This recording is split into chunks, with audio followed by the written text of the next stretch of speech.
Esto es lo que enfrentamos todos los días,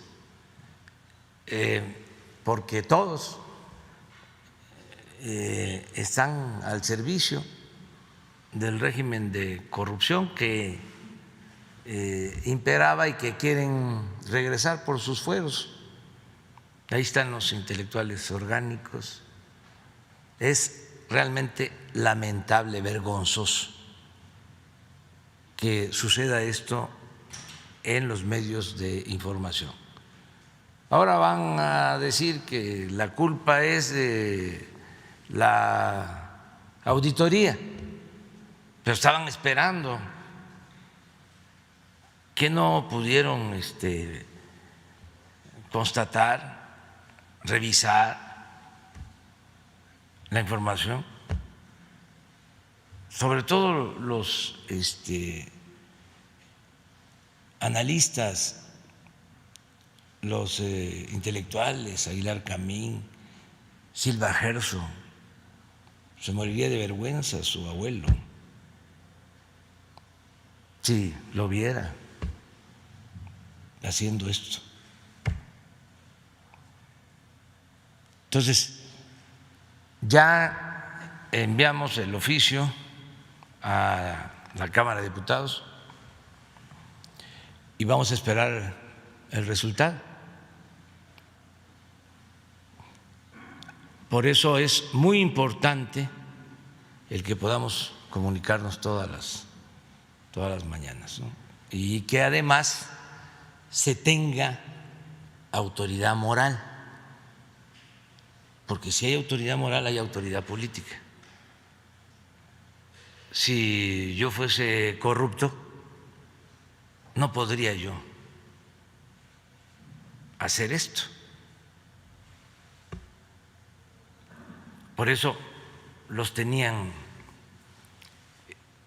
también agarrados, sometidos, porque antes, no todos desde luego, pero la mayoría de los funcionarios lo único que buscaba era su beneficio, robar,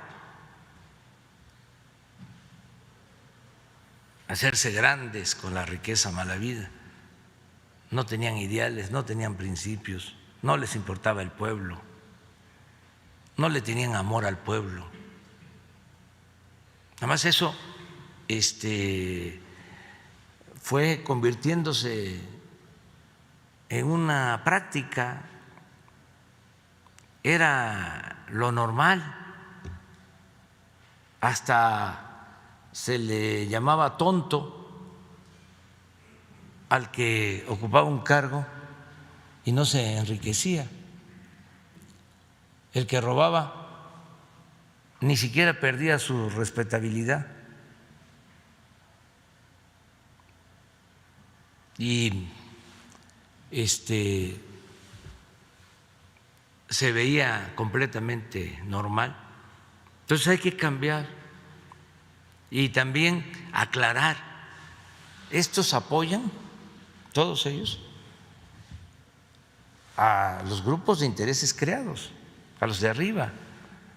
Pero esto tiene que ver con el llamado círculo rojo, con la cúpula del poder político y del poder económico.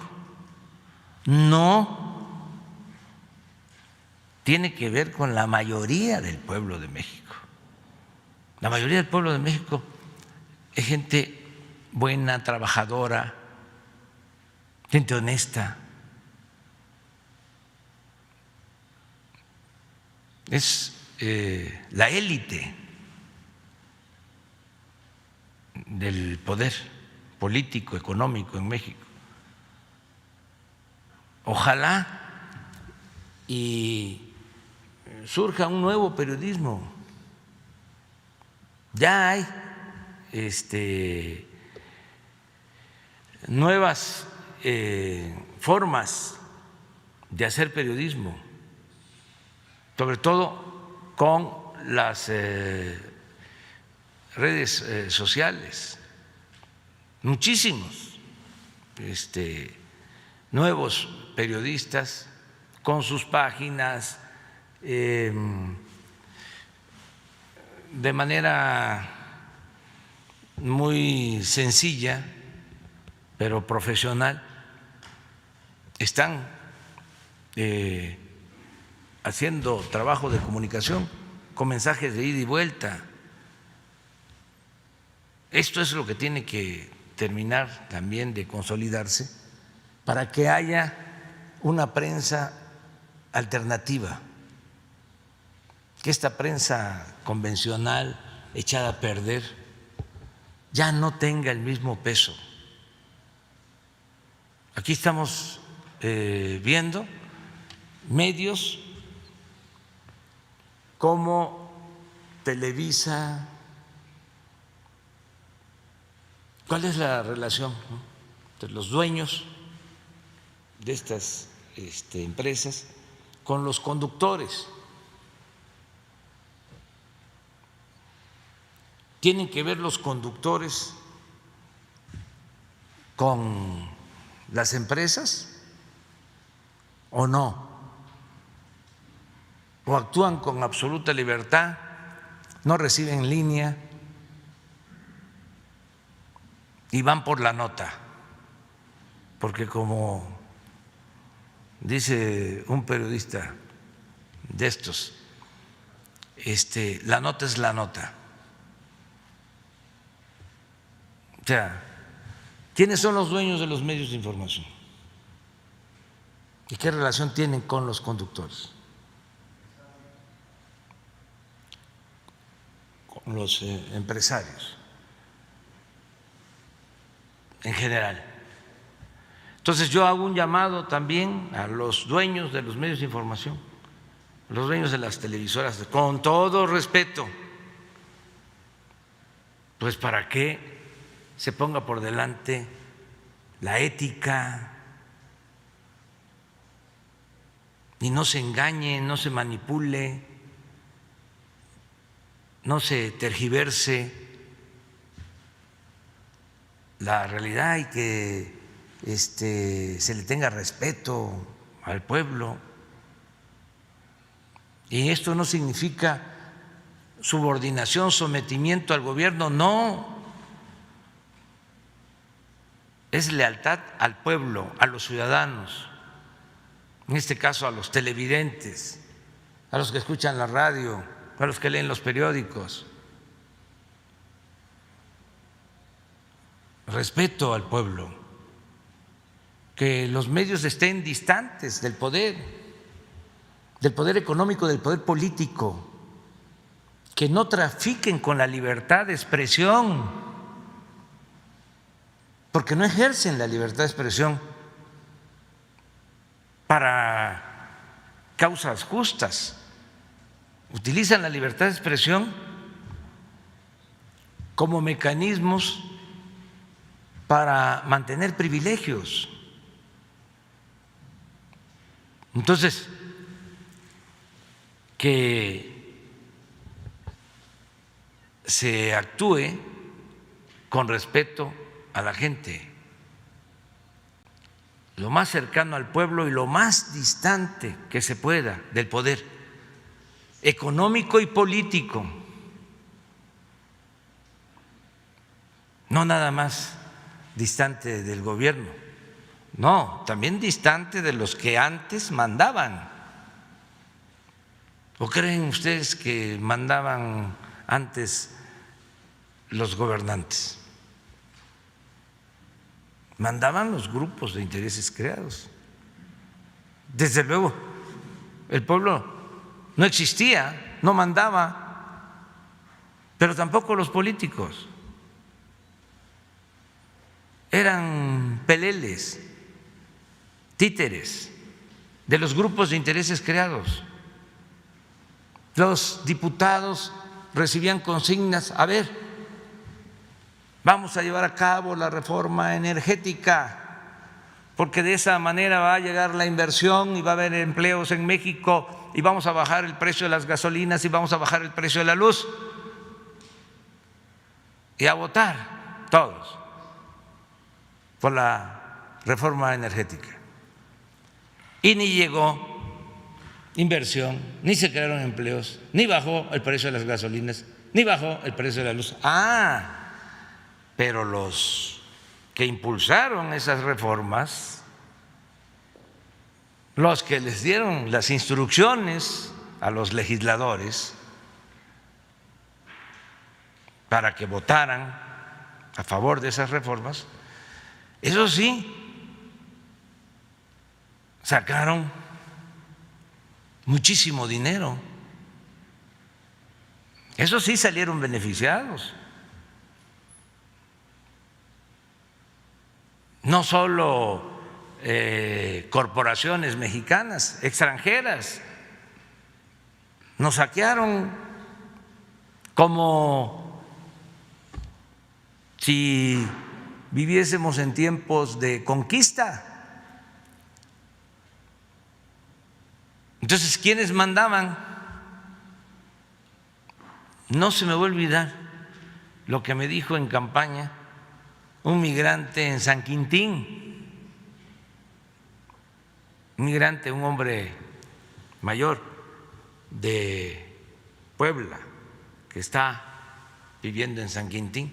Después de un mitin se me acercó, me dijo: licenciado, vamos a ganar,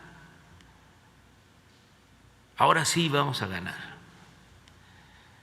Solo le pido que así como el presidente Juárez separó a la Iglesia del Estado, porque a Dios lo que es de Dios y al César lo que es del César, así lo que ahora se necesita es separar al poder económico del poder político, para que el gobierno represente a todos, a ricos y a pobres. Sabio tener un gobierno que represente a todos, no un gobierno convertido en un comité al servicio de una minoría rapaz, no un gobierno en donde el presupuesto se orienta a favorecer a los privilegiados. Entonces, es muy importante lo que está sucediendo en el país, es un momento estelar. Presidente, regresando al tema de la auditoría, algunas voces consideran que el haber enviado esta carta busca minar a la auditoría. ¿Usted qué responde a estos señalamientos? No, pues imagínense una institución que se equivoca, entre comillas, de esa manera, ¿cómo se va a decir que se mina? Yo creo que lo más correcto es decir que se autodestruye.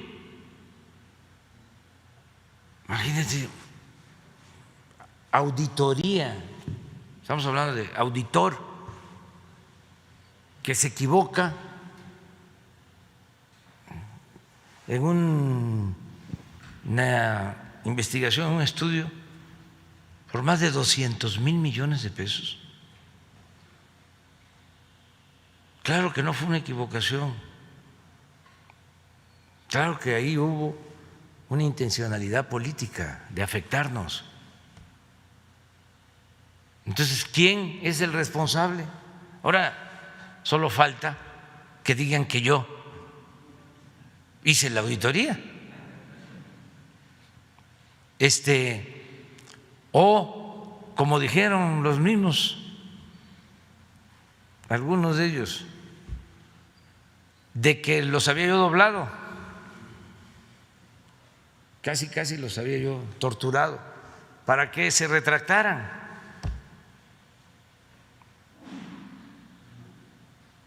Entonces, no es así. Es que se tiene que actuar con apego a la verdad, con rectitud, con integridad. Esos periodistas, escritores, intelectuales, orgánicos, tienen todo el derecho de ser opositores, todo el derecho de ser opositores.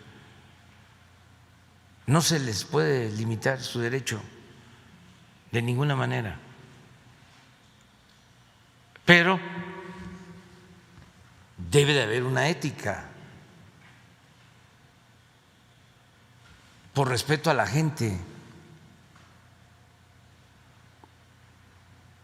y siempre y cuando se nos garantice a nosotros el derecho de réplica, no hay problema, hay debate, que esto es muy bueno, aunque es lamentable porque van creando un ambiente de desconfianza, ¿no? Para eso lo hacen, para que la gente pueda decir, todos son iguales, es lo mismo. No, no somos iguales, no es lo mismo. Decía yo en campaña, a mí me pueden decir peje, pero no soy lagarto, no somos iguales. Y esta actitud, imagínense, la enfrentó este proceder, lo enfrentó el presidente Madero.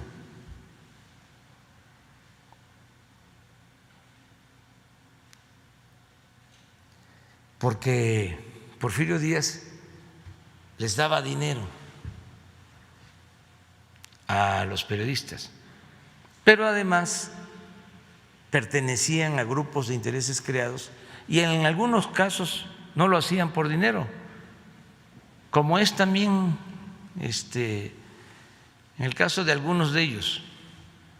Es una concepción, un pensamiento conservador que es legítimo. Entonces, se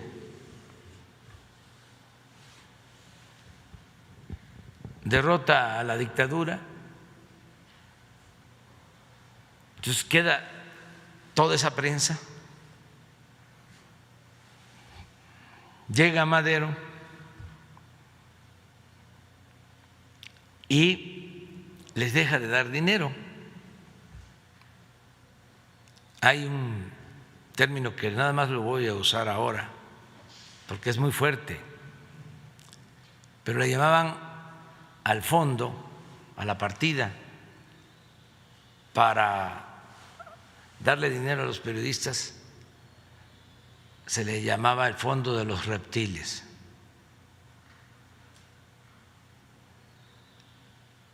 El hermano de Francisco y Madero, Gustavo Madero,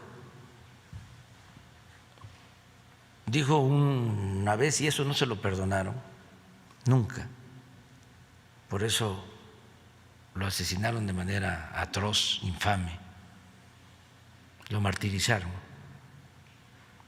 Dijo que esos periodistas le mordían la mano a quien les había quitado el bozal, porque Madero no les da dinero, pero hay libertades como nunca, a diferencia de lo que sucedía con Porfirio Díaz. No se permitía la oposición. Los periodistas independientes tenían que irse a Estados Unidos, allá estaban los Flores Magón, porque aquí se aplicaba la ley fuga y era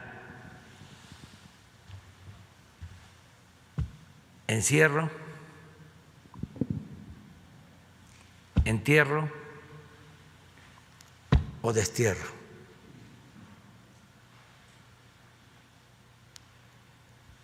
Entonces, se da el cambio y todos los que no hablaban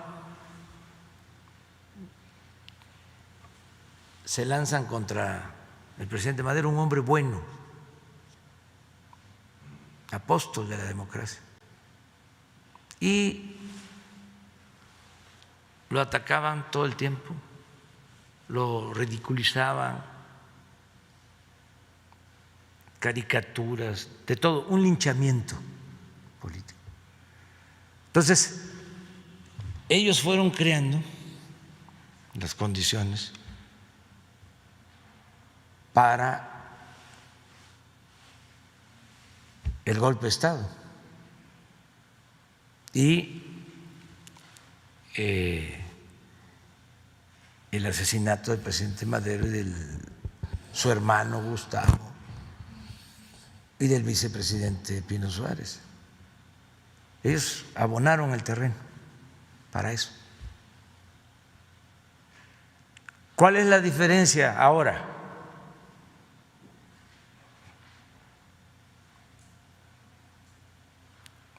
De que hay un cambio de mentalidad en nuestro pueblo. La gente está mucho más consciente, como nunca. El pueblo de México es de los pueblos más conscientes del mundo, el más politizado del mundo, de los más politizados del mundo. Y ya no nos pueden cercar. ¿Cómo se defendía el presidente Madero? Había un periódico de Sánchez Azcona, que por cierto, cuando el golpe, los fifís y los golpistas lo quemaron. Muy pocos escritores defendían al presidente Madero. Les comenté en una ocasión que hasta quien fue un hombre excepcional como pintor en las artes y también por sus posiciones políticas, José Clemente Orozco, en ese entonces hacía caricaturas y ponía en sus dibujos a Porfirio Díaz como gigante y a Madero como pigmeo. Ese gran muralista luego cambió y fue consecuente, porque también eso sucede, pues, conservadores que luego cambian, y también los que se dicen de izquierda, ¿no?, revolucionarios, radicales, le dan el bandazo, se vuelven abyectos, ¿no?, conservadores al servicio de grupos de intereses creados. Algunos, decía un poeta, Efraín Huerta, tenía un poemínimo, decía: a mis maestros de marxismo no los puedo entender, unos están en la cárcel y otros en el poder.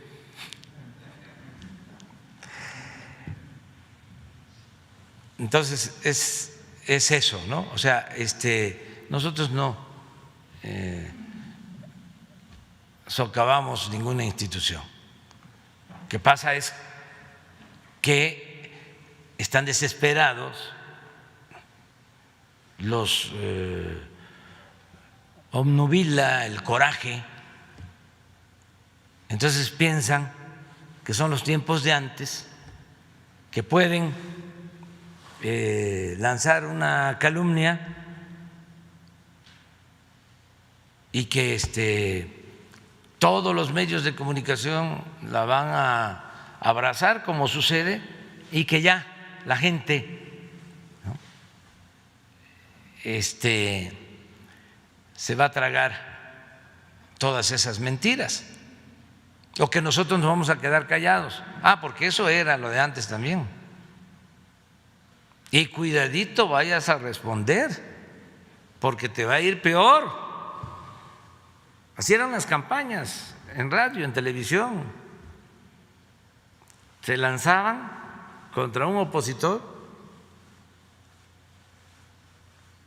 al linchamiento político.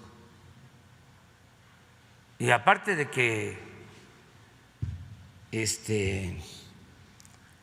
no tenía derecho de réplica, porque estaba completamente cercado el opositor o los opositores,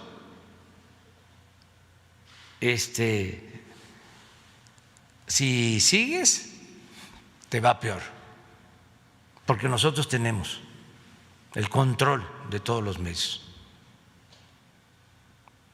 Entonces ya son otros tiempos, afortunadamente. Entonces la verdad se abre paso y llega hasta el último rincón del país. Y las redes sociales, aún con la tentación de la censura, están ahí y todos pueden expresarse y manifestarse. Antes no había esa posibilidad. Ahora un ciudadano puede dar su opinión, y también es extraordinario lo que aportan los ciudadanos en las redes sociales, la manera en que argumentan, cómo analizan, actúan como medios de comunicación. Yo recuerdo que cuando estábamos en la lucha por la democracia, después de los fraudes y todo, llamábamos a la gente, ¿no?, y por la cerrazón que había en los medios, todos estos medios,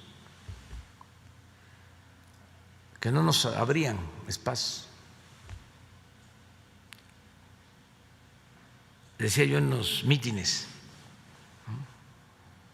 que cada ciudadano se convirtiera en un medio de comunicación y que corriéramos la voz.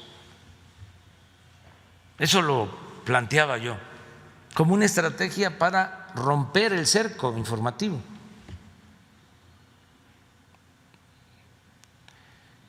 No imaginaba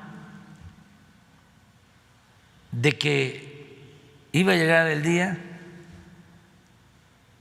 en que cada ciudadano iba a tener un instrumento para comunicarse, como ahora. Y esto es muy bueno, es un gran aporte, pues, para la comunicación, y de esta forma también se garantiza la libertad de expresión de todos, de todos. Nosotros nunca vamos a censurar a nadie, no vamos a perseguir a nadie, no le vamos a quitar sus programas de radio, de televisión, como era antes, como lo hicieron con Gutiérrez Vivó, cuando también censuraron a Carmen Aristegui. Ahora veo que hasta Carmen, ¿no?, estaba ahí. Pero es libertad completa. Y además no es ningún favor, es que la libertad es un derecho y no se implora, se conquista. Lo que está mal es utilizar la libertad para hacer negocio.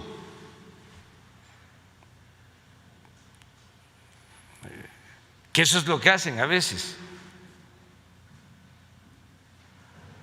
Tener un medio de información como un instrumento de poder para sacar prebendas. Eso es lo que está mal. O sea, negociar con la libertad, no ejercer la libertad, sino traficar con la libertad. De todas maneras, se tiene que garantizar siempre la libertad. Presidente, y siguiendo con el tema, hoy en el Universal también se publica una entrevista con el ex auditor Juan Manuel Portal, quien considera que, bueno, debido a la situación que se vive en la auditoría, el actual auditor David Colmenares debería de renunciar. ¿Cuál es su opinión sobre esta opinión que da el ex auditor? Yo estoy más a favor de que investigue, que se investigue por parte de la Cámara de Diputados. La auditoría depende de la Cámara de Diputados. Incluso hay una comisión de la Cámara de Diputados para coordinar los trabajos de la Auditoría Superior de la Federación. Entonces, es cosa de hacer la investigación. ¿Qué pasó? Yo ayer hablaba de que muchas veces hay fósiles en las instituciones, gente que viene desde mucho tiempo atrás y que estuvieron en todo el periodo de corrupción, el periodo neoliberal, y están ahí, siguen ahí, o estuvieron en otro lado y ahora están ahí. O sea, hay que ver quiénes están, que se haga la investigación. Yo tengo información de los que trabajan ahí, de algunos de los que trabajan ahí, pero no quiero yo señalarlos. ¿Por qué? Porque le corresponde hacer la investigación a un poder independiente y por respeto al poder legislativo, a ellos les corresponde hacer la investigación. No lleva tiempo, es entrevistarlos a los que participaron en este asunto, a todos, y sacar una conclusión, hacer una recomendación, pero que se haga la investigación. O sea, no es nada más, a ver, ya lo resolvimos porque ya quitamos a este funcionario. No, que lleve tiempo para que no vuelva a suceder, para que se actúe de manera responsable, para que se fortalezcan las instituciones, para que sean creíbles.